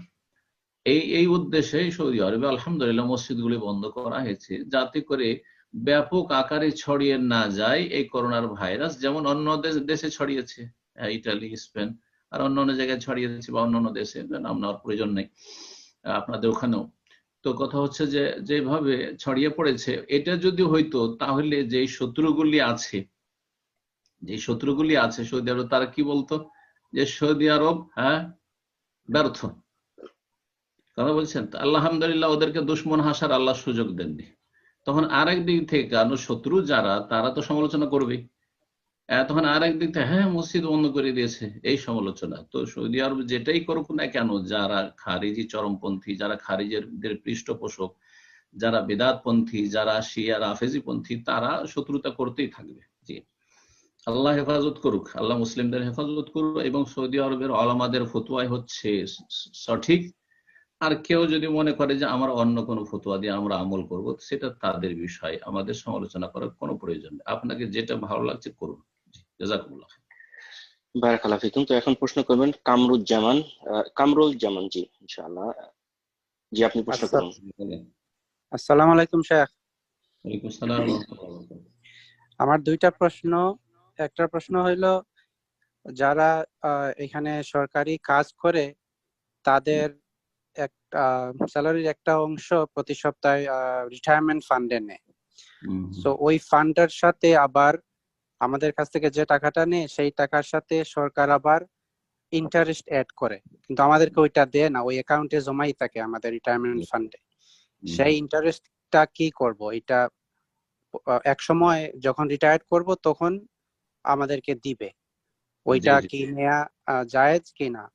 এরপরে দ্বিতীয় যারা চাকরি করেন জেনে নেন, যারা চাকরি করেন সরকার আপনার কাছ থেকে টাকাটা কেটে রাখছে, যেই সময় টাকাটা কেটে রাখছিল সেই সময় টাকার মূল্য অনেক বেশি ছিল, আর যখন আপনাকে দিচ্ছে অঙ্কে বেশি দিচ্ছে, কিন্তু সেই টাকার মূল্য কিন্তু কমে গেছে। কথা বোঝা গেছে? এখন ইন্টারেস্ট দিচ্ছে না কি দিচ্ছে না দিচ্ছে, সরকার যা দিচ্ছে আপনার আপনার আগামী ভবিষ্যৎ নিরাপত্তার জন্য, যে ভবিষ্যতে যেন অসহায় না হয়ে পড়েন, সেই জন্য আপনার কাছ থেকে কিছু কেটে রাখা হচ্ছে আর পরে দেওয়া হচ্ছে। এটা ভালো জিনিস, আর এর জন্য বেশি দিচ্ছে, এটা নিতে পারেন, কোনো অসুবিধা নেই ইনশাআল্লাহ।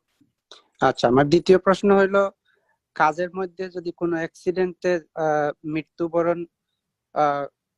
মৃত্যু আসে, তাইলে ফ্যামিলিকে তারা একটা ডেথ বেনিফিট দিবে, সেটা কি নেওয়া যাবে? জায়েজ, হ্যাঁ হ্যাঁ জায়েজ জায়েজ। কারণ সরকার এই অনুদান দিচ্ছে যাতে করে তা সেই পরিবারটা একবারে ভেঙে না পড়ে বা অসহায় না হয়ে যায়, সেই জন্য সহযোগিতা করছে। জায়েজ, নেবেন এগুলো। জি, জাযাকাল্লাহ খায়ের। সো এখন প্রশ্ন করবেন জাকারিয়া এমডি ইনশাআল্লাহ।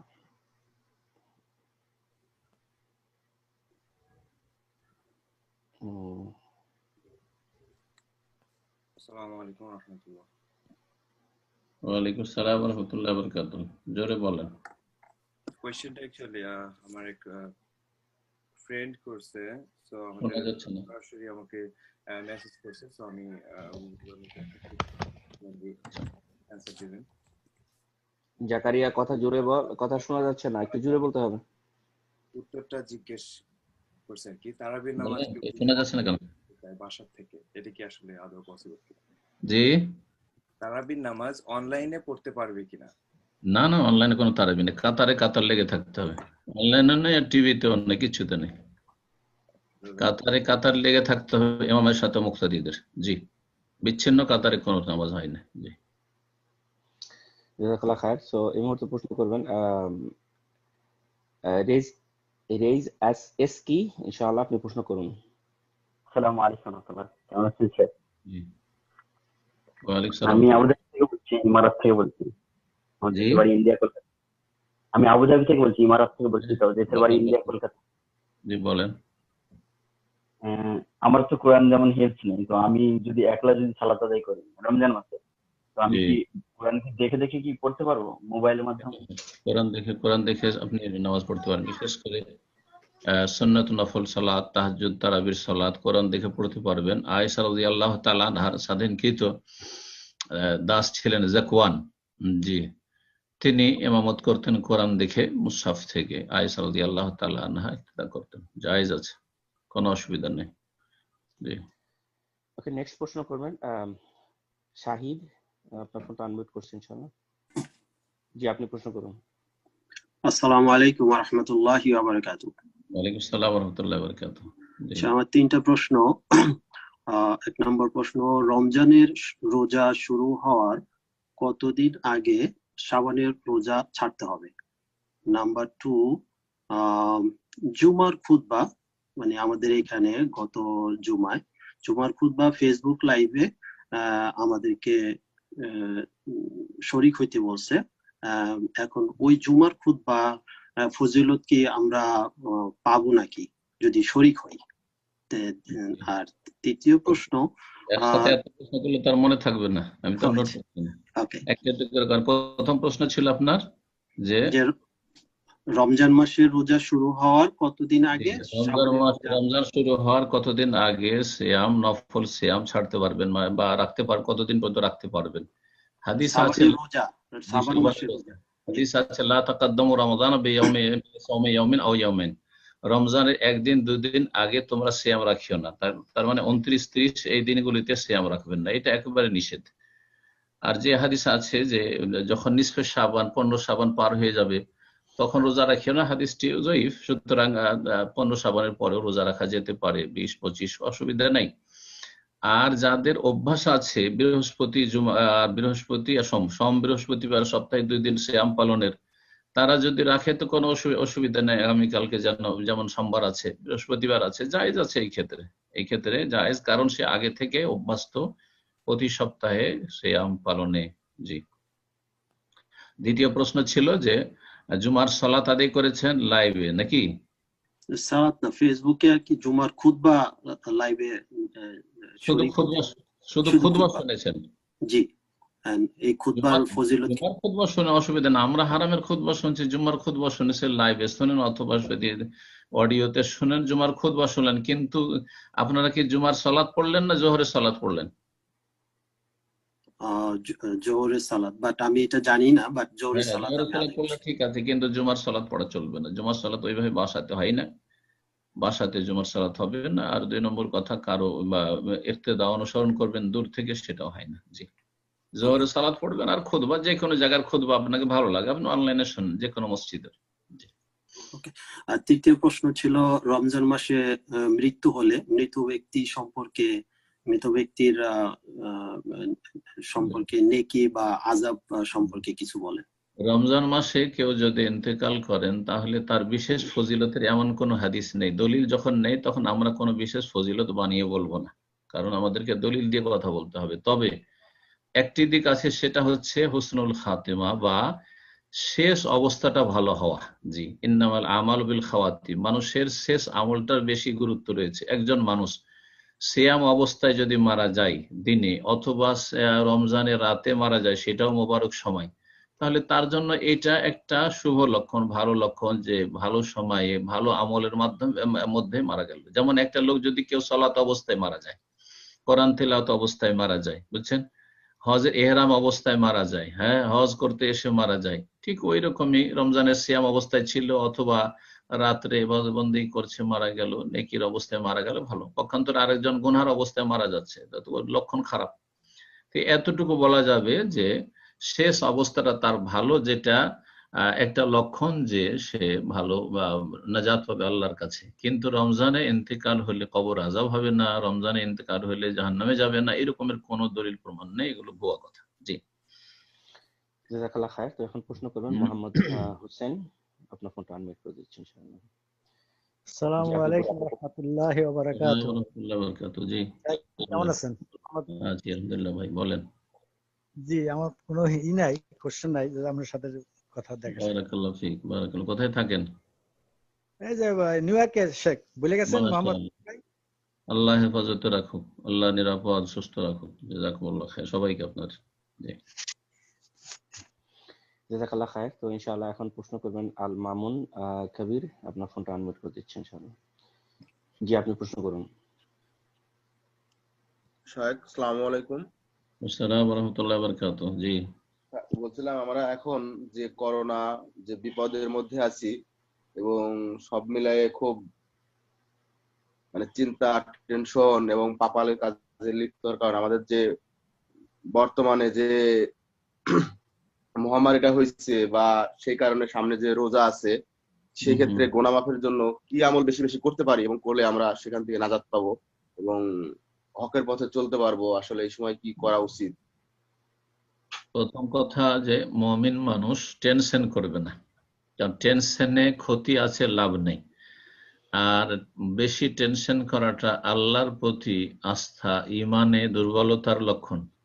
আল্লাহর যে পক্ষ থেকে যে চূড়ান্ত ফয়সালা, তাকদীরের প্রতি সন্তুষ্টি প্রকাশ করা এবং তাকদীরের প্রতি ঈমানের ক্ষেত্রে দুর্বলতার লক্ষণ। সুতরাং একজন মানুষ সবসময় যথাসাধ্য টেনশন মুক্ত থাকার চেষ্টা করবে, যে আমরা সবাই আল্লাহর, ইন্না লিল্লাহ, আমরা সবাই আল্লাহর। আল্লাহ আমাদেরকে সাময়িক কিছুদিনের জন্য পাঠিয়েছেন, ওয়া ইন্না ইলাইহি রাজিউন, আর এক সময় আল্লাহর কাছে ফিরতে হবে। আজকে করোনা ভাইরাস আক্রান্ত হয়ে না মরলেও আমাকে আপনাকে এই লাইন ধরে আছি, যেতে হবে।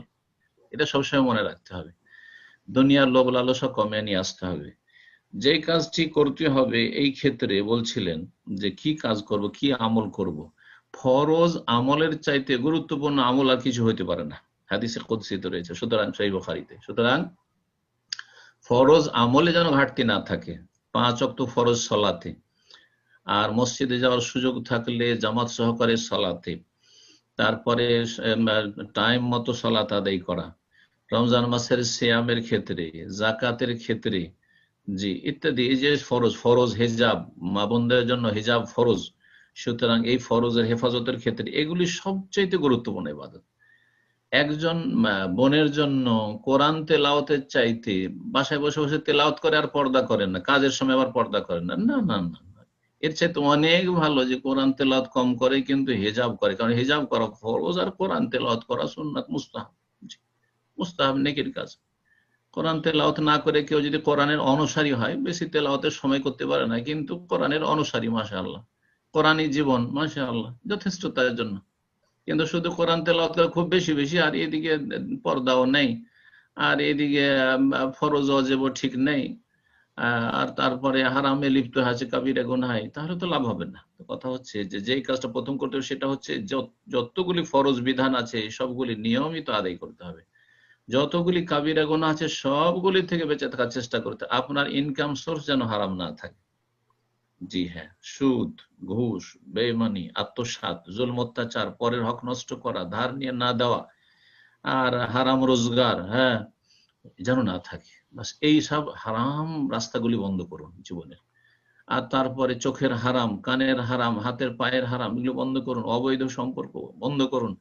সমস্ত হারাম থেকে মুক্ত হন, ফরজ ওয়াজিবগুলি আদায় করুন ঠিকভাবে, আর তারপরে তখন সুন্নত নফল বাড়ান। তার মধ্যে একটি হচ্ছে তাহাজ্জুদ পড়েন, তাহাজ্জুদ পড়েন, বেশি বেশি নফল সিয়াম রাখেন আপনি, জি, দোয়া করেন বেশি বেশি, জিকির আজকার করেন, জি, জিকির আজকার নিয়মিত সকাল সন্ধ্যার জিকির আজকার গুলি করেন, বেশি বেশি আল্লাহর কাছে জিকির আজকার করেন, দোয়া করেন, জি, এইভাবে আমল করবেন। কিন্তু আগে ফরজের হেফাজত করা, পাবন্দি করা, আর হারাম কাবিরা থেকে বেঁচে থাকা, আর তারপরে অন্যান্য আমল করবেন। জি, আল্লাহ যেন তৌফিক দান করেন।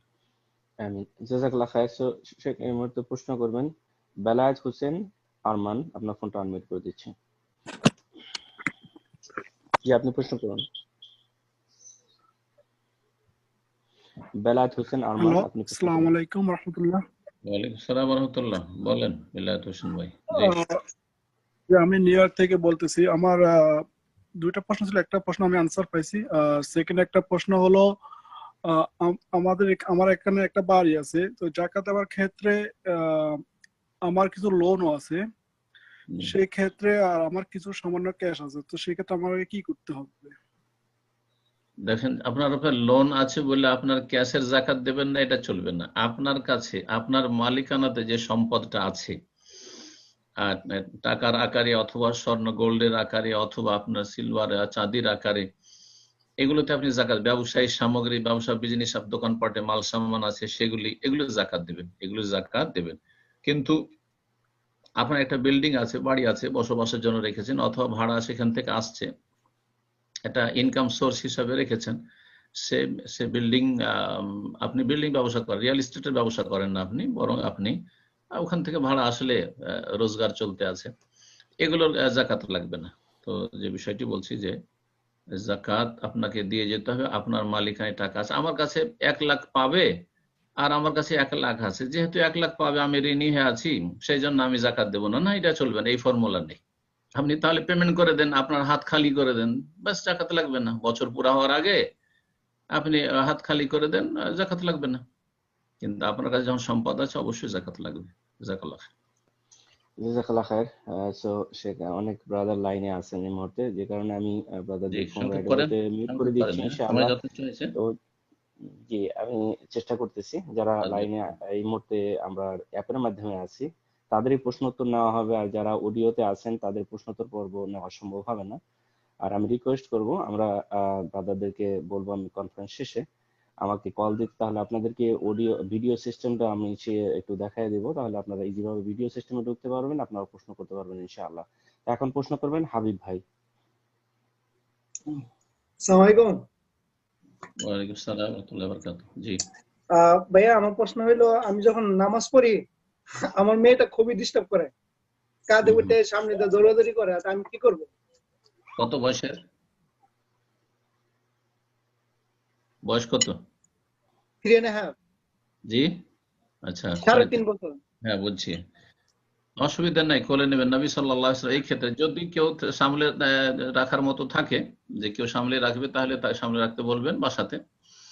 আর যদি না থাকে তো কোলে নিয়েও সালাত আদায় করা যাবে, কাঁধে নিয়ে সালাত আদায় করা যাবে। নবী সাল্লাল্লাহু আলাইহি ওয়াসাল্লাম করেছেন। নবী সাল্লাল্লাহু আলাইহি ওয়াসাল্লামের নাতিন ওমামা যায়েনব রাদিয়াল্লাহু আনহা বড় মেয়েকে ওমামাকে কাঁধে নিয়ে সালাত আদায় করতেন। যখন সিজদায় যেতেন তখন পাশে রেখে দিতেন, আবার উঠিয়ে নিতেন দাঁড়িয়ে। জি, জাযাকাল্লাহ খায়ের। তো এর মতো প্রশ্ন করবেন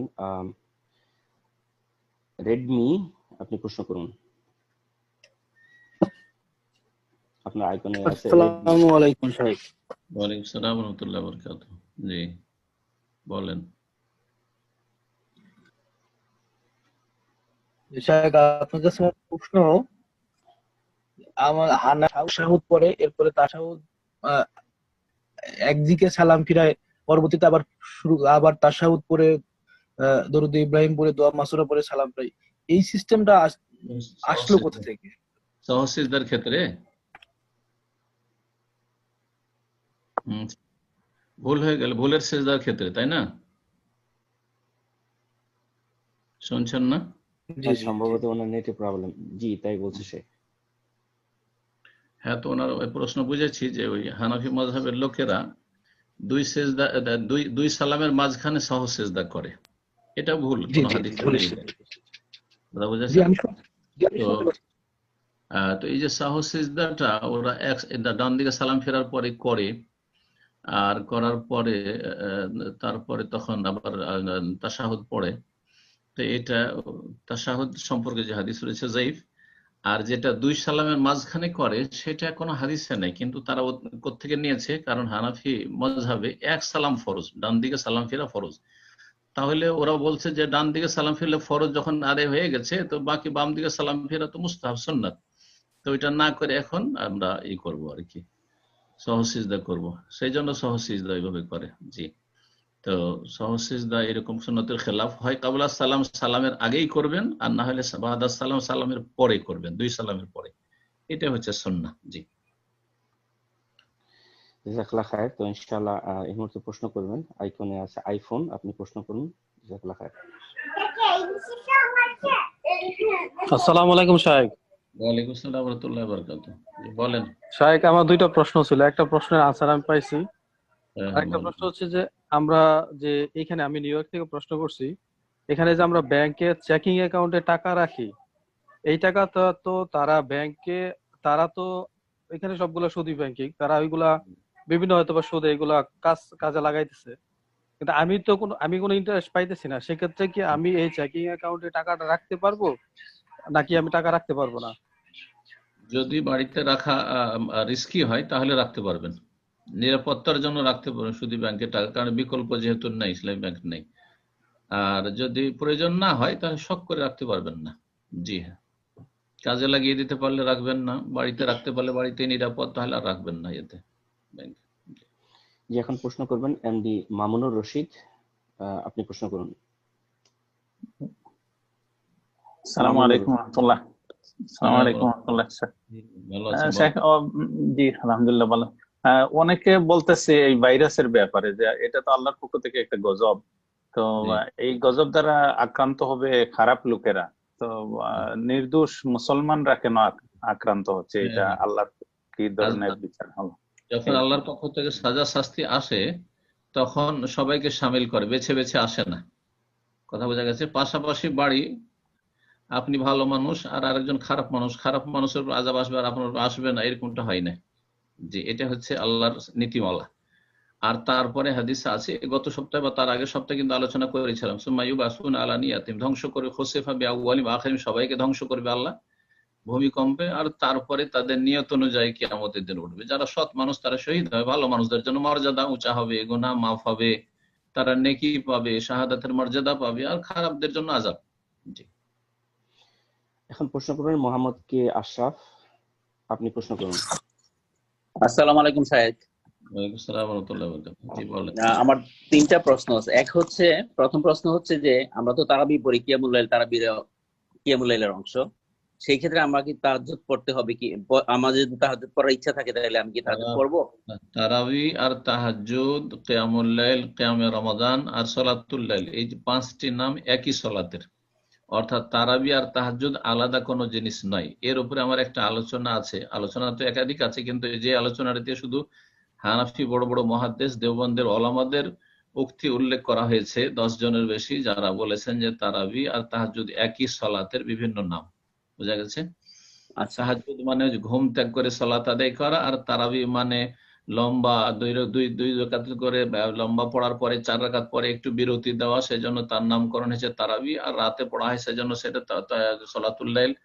আর লম্বা করে লম্বা তেলাওয়াত করা হয় সেজন্য কিয়ামুল লাইল। আর রমজান মাসে বিশেষভাবে গুরুত্ব দিয়ে আরো বেশি পড়া হয় জামাত সহকারে, সেজন্য কিয়ামে রমাদান। জি, একই নামাজের বিভিন্ন নামগুলি। তো তাহলে আর রমজান মাসে, তাহলে খোলাসা কথা হচ্ছে যে রমজান মাসে আলাদা আপনি তাহাজ্জুদ পড়বেন। এটা কি সুন্দর করে পড়বেন, এটা কি সুন্দর করে পড়বেন, সেটা এশার পরেও পড়তে পারেন, মধ্যরাতেও পড়তে পারেন, শেষ রাতেও পড়তে পারেন। জাযাকাল্লাহ খায়ের।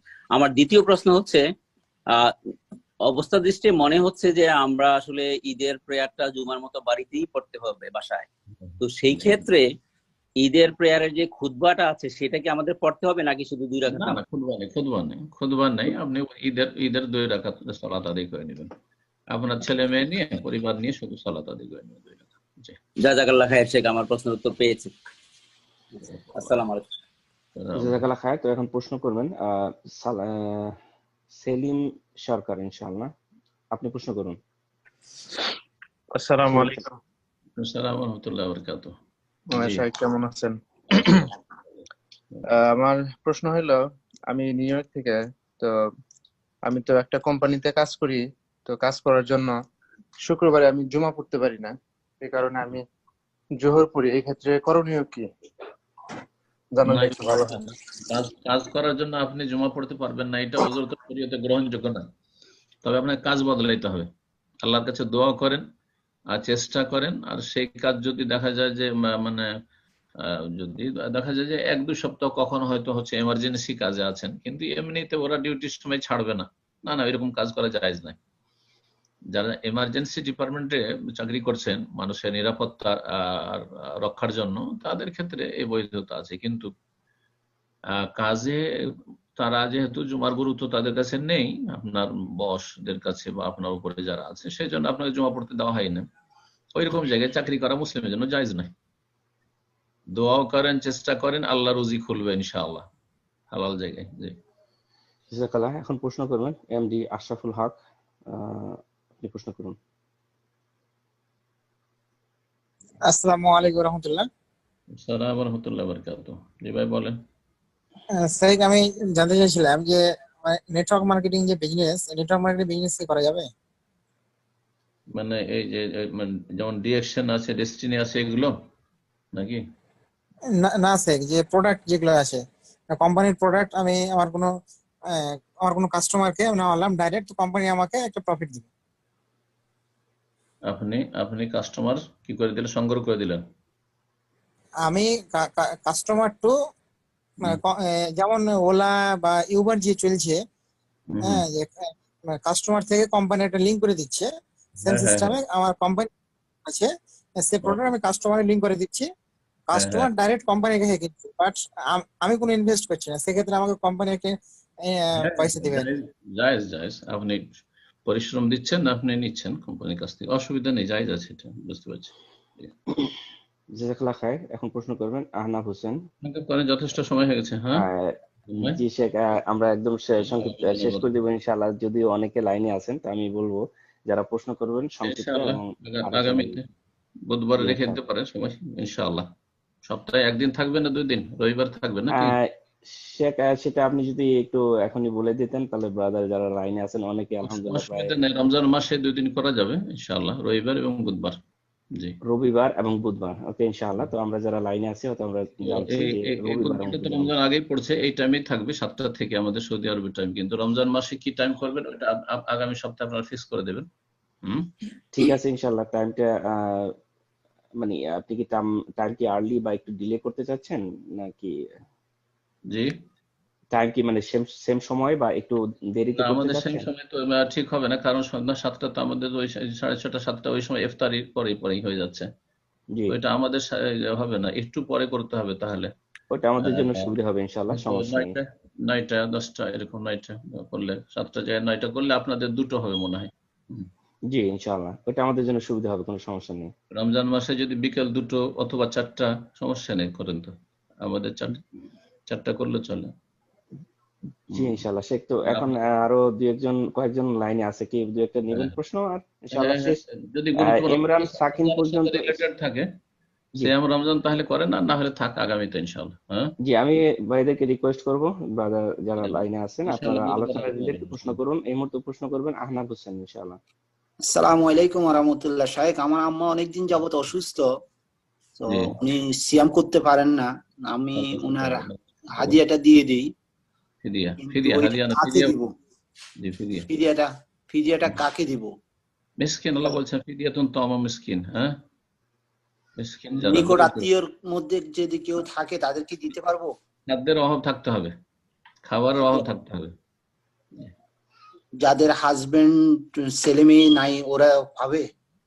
হাজবেন্ড ছেলে মেয়ে নেই তো ইনকাম সোর্স নেই, মহিলা মানুষ আর অভাবী, তা ইনকাম সোর্স না থাকে আর ওর যদি সম্পদ নিজেরই থাকে তাহলে তো আর মিসকিন না, কিন্তু ইনকাম সোর্স নেই হয়তো পাবে।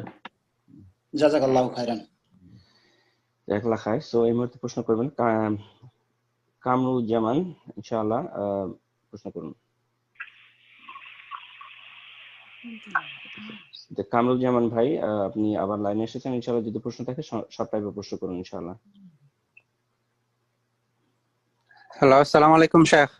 আসসালামু রাহমাতুল্লাহি ওয়া বারাকাতুহু। জি বলেন। আচ্ছা, আমি জানতে চাইছিলাম আমাদের যে কারেন্ট অ্যাকাউন্ট বা চেকিং অ্যাকাউন্ট আছে, সেই অ্যাকাউন্টে প্রতি মাসেই লেনদেন হয়, টাকা জি। আসে এবং টাকা যায়, সেই ক্ষেত্রে কোন টাকার উপরে জাকাত দেব? যে টাকাটা আপনার কাছে, আপনি যখনই 1 বছর পুরা হবে, প্রথম নেশাব যেটা পৌঁছিল, নেশাব হচ্ছে 1000 রিয়াল, মোটামুটি 1000 রিয়াল, মানে আপনাদের কোন দেশে আছেন আপনি? New York. আমেরিকায়, নিউ ইয়র্কে জি। আছেন, মোটামুটি $300। হ্যাঁ, তাহলে $300 যদি হয়ে যাবে, তারও বেশি, $250।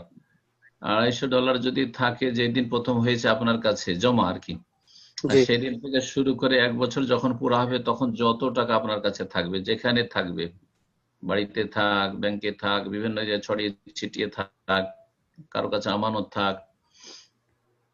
জি জি, এমডি আইফোন, আপনি যদি আলোচনা রিলেটেড প্রশ্ন থাকে প্রশ্ন করুন।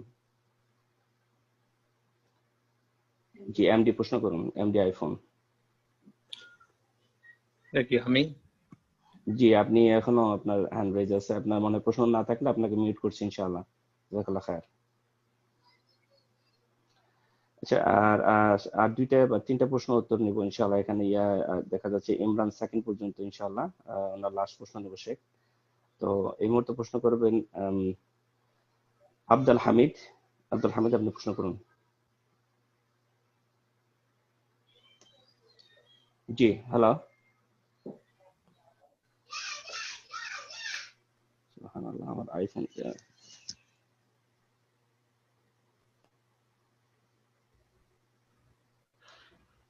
আসসালামু আলাইকুম। ওয়ালাইকুম আসসালাম ওয়া রাহমাতুল্লাহ, বলেন।